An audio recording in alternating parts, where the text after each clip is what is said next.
La Fabrique Audio présente Les Aventuriers. www.lafabriqueaudio.com.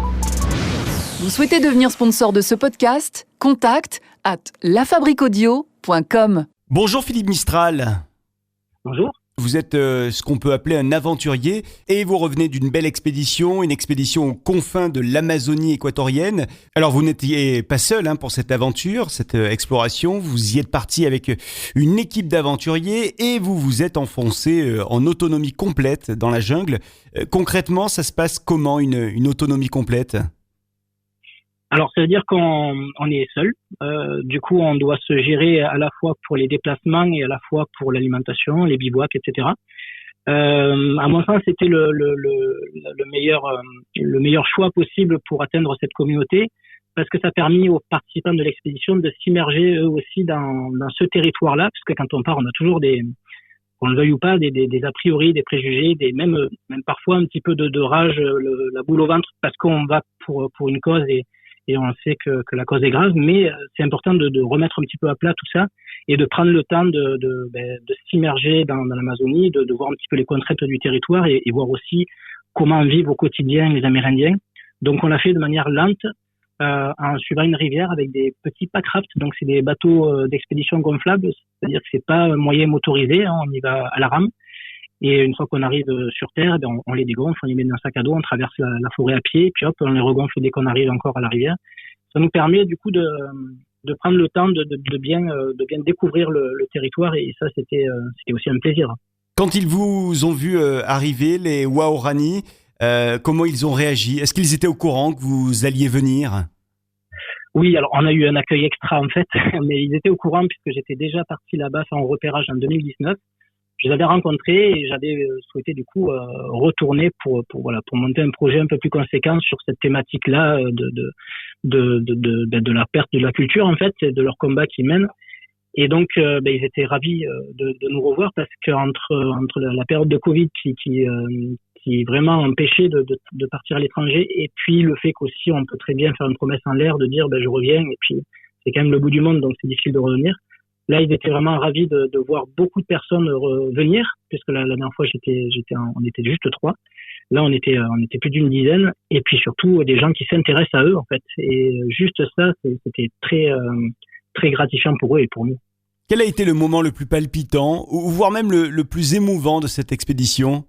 Alors, je vais faire vite pour en lister plusieurs, parce qu'il y en a forcément plusieurs. Un moment assez inquiétant, c'était à l'approche des stations pétrolières, puisque en fait c'est quand même un paradoxe, c'est qu'on est au cœur d'un parc national qui est parmi les plus riches en biodiversité de la planète pour protéger ses écosystèmes et ses populations amérindiennes. Mais malgré tout, on a à l'intérieur des activités industrielles. Donc du coup, on voulait montrer ça en image et on est parti un petit peu s'approcher de manière finalement un peu interdite, pour voir de quoi il en était. Et c'est vrai que c'est quand même impressionnant de voir en plein cœur de la jungle des sites gigantesques avec un boucan pas possible, avec des odeurs chimiques et puis toutes ces activités industrielles.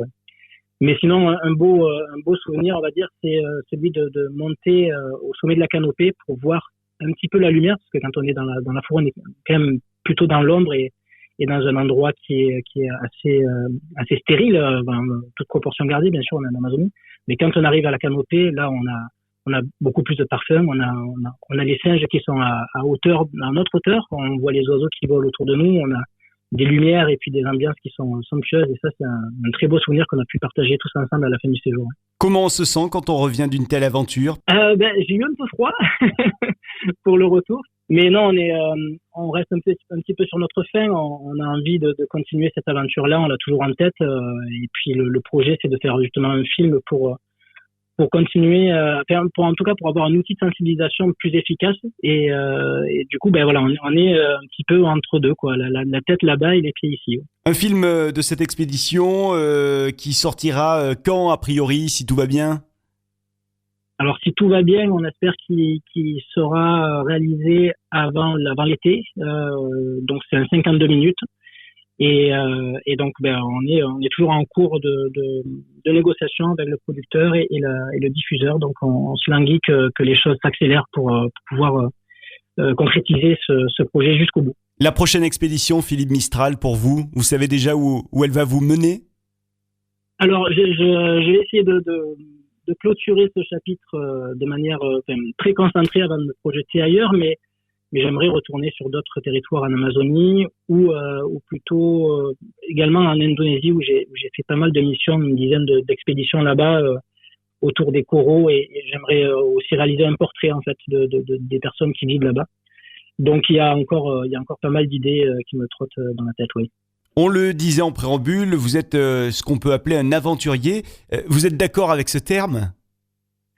Oui, alors c'est vrai que c'est un peu amusant toujours de recevoir cette distinction, on va dire. C'est les gens qui donnent ce titre-là d'aventurier, d'explorateur ou autre chose aux autres, mais c'est pas un vrai métier. Il n'y a pas un diplôme pour ça, il n'y a pas une formation qui vous amène à être aventurier, mais quelque part on l'est tous un petit peu. Et moi, pour ma part, c'est des aventures qui m'amènent souvent au bout du monde.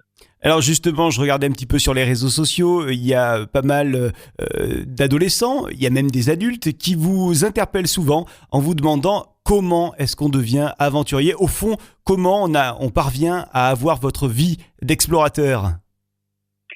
C'est vrai que l'aventure, elle doit déjà démarrer dès son parcours pendant les études et pendant sa carrière professionnelle, puisque encore une fois, c'est pas un métier. Donc moi, pour ma part, j'ai fait géographe à l'université, j'ai une maîtrise de géographie, ce qui m'a amené ensuite à essayer de travailler dans les expéditions, mais comme il n'y a pas vraiment de débouché là-dedans, j'ai commencé par le tourisme. En fait, le tourisme m'a amené au tourisme d'expédition et du tourisme d'expédition. De fil en aiguille, j'ai pu intégrer une ONG qui justement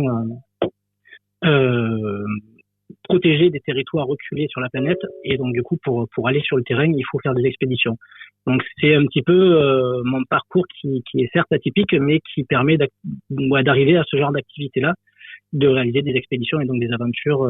L'important c'est au moins d'avoir une ligne de conduite. Moi pour ma part j'essaie d'avoir une utilité à travers ces expéditions, donc soit au niveau social, soit au niveau environnemental, mais certains choisissent des exploits sportifs ou autres, mais voilà, l'important c'est d'avoir son style d'aventure en tout cas. Et à noter qu'aujourd'hui vous proposez à des entreprises des ateliers de sensibilisation à l'écologie, donc elles peuvent vous contacter directement, vous avez un site internet évidemment. Philippe Mistral, merci d'avoir été avec nous. Merci à vous, merci pour votre intérêt. Et on attend avec impatience votre film qui sortira bientôt sur cette exploration en Amazonie. À bientôt. Merci. Les aventuriers. www.lafabriquaudio.com. Vous souhaitez devenir sponsor de ce podcast? Contact @lafabriquaudio.com.